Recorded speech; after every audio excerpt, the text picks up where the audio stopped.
My 24F mom died when I was 7 from leukemia. I have very few memories of her from before she was sick, and I didn't get to spend a lot of time with her in her last year. But she was an artist, and until she couldn't anymore, she would make me little collages when she was in the hospital with drawings and photos and messages for me. My grandmother put them all in a book for me after she died. I wanted to be like my mom, and my counselor thought it would help. So I started a journal where I would do kind of a similar thing, and I've done at least one page a week all these years ever since my mom died. More when I miss her or have something hard going on. So I have kind of a unique record of my mental state over the last 16 years. My father remarried when I was 9. My stepmother really leaned hard into the "I'm your mom now," and my father didn't stop her. It improved when they had my half-brother, because she basically forgot about me then. Unfortunately, he got cancer when he was 3. And I pretty much ceased to exist for my father. He was either working or gone with my brother, and I spent all my teen years mostly at home alone or with my grandparents. The mantra was that my brother needed to be the focus because he might die, so I needed to not be selfish since I was healthy. I stopped trying to talk to him when I was 16, and it was a dark time. I moved out when I was 18 and cut them off completely. My grandparents let me know that my brother died a couple of years ago, but respected my desire to remain NC with my father. He recently reached out to them because he wants to see me and talk. I went through my old journals and made him a PowerPoint with images of the entries where I had talked about being frustrated and feeling abandoned and unwanted, some with literal quotes of things my dad had said to me during arguments. Even the really dark stuff from when I was seriously depressed. Then I ended it with a photo of one of my mom's colleges where she had written, "Remember that your dad and I are always here for you," and I wrote, "You failed. Go away," underneath. I felt like him being able to see it from my literal perspective would communicate why I don't want him back better than I could. Evidently it worked, but a little too well because I've been bombarded by family telling me that it's understandable that I don't want to see him. But what I sent gutted him, and he's completely fallen apart after reading through it, and it was unnecessarily cruel. Not the idiot in the slightest. You told your dad how you felt, and it made him have to confront his failures as a parent.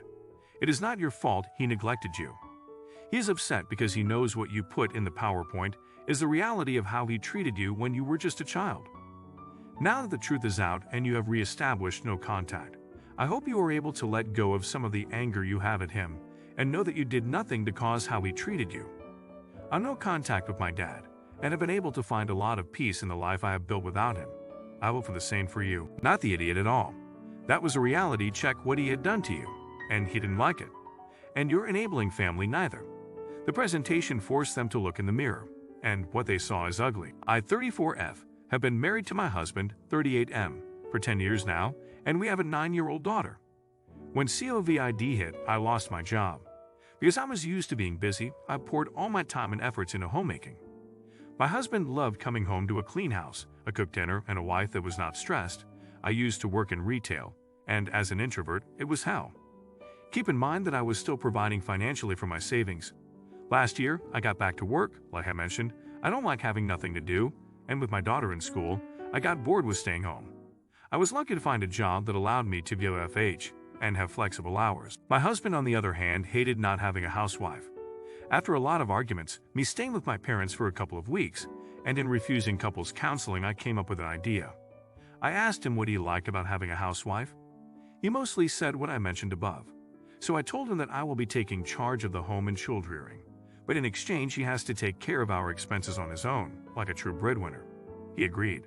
For the last 9 months or so, I stuck to my side of the deal. The house is always clean. I make breakfast, pack his lunch, have dinner ready when he gets home, help my daughter with homework, etc. The thing is, I am still working and earning money. It's just that now, that money is mine to do with whatever I want. No longer am I helping with splitting the cost of bills and groceries. Last month, I went ahead and got myself a car upgrade, and it was like I flipped a switch. Now he is saying that he wants to get back to how things used to be. I refuse. I said that I like how things are right now. He said that rigid gender roles have no place in a modern relationship. So I said that he should go invent a time machine and tell that to his past self from a year ago. He got so upset that he left home to cool off, and I think I was in awe for how I phrased it. So aita, not the idiot. I'm sorry, but I laughed so hard at this. Now that you seem to profit from the whole package deal, he wants to back out? God forbid you get something nice for yourself after you treat him like a king and cater to his demands and literally being wife, mother, and maid. You're a full-time housewife and have a WFX job? Good on you, bravo. That can't be easy to manage. I think it's only natural that you get to keep your profits to yourself. He agreed to the deal. Not the idiot. Husband complained when you worked and didn't do all the homemaker stuff. You offered a compromise, he accepted. Now he's complaining about the compromise.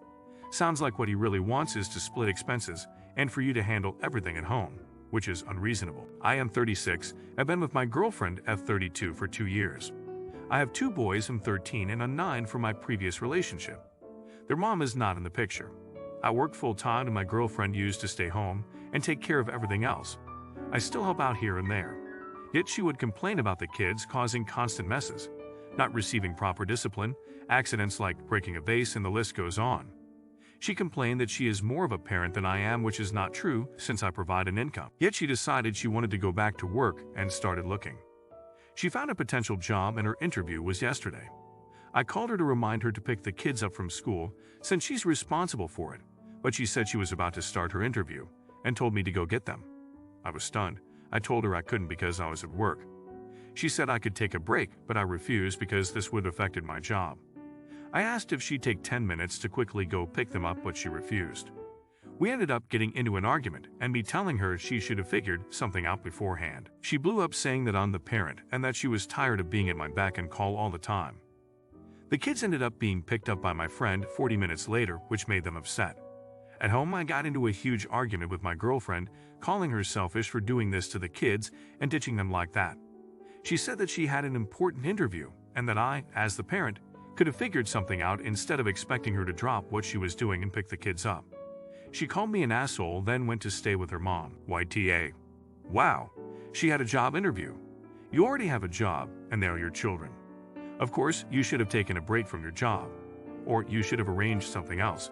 Your GF was not available that day. And no wonder she is getting a job if you refuse to do more than help out here and there and hold over her head that you are more of a parent than her because you provide an income. Once she gets the job, you will probably need to do 50% of the household tasks and 100% of the parenting. You're just trying to sabotage her to prevent that from happening. YTA.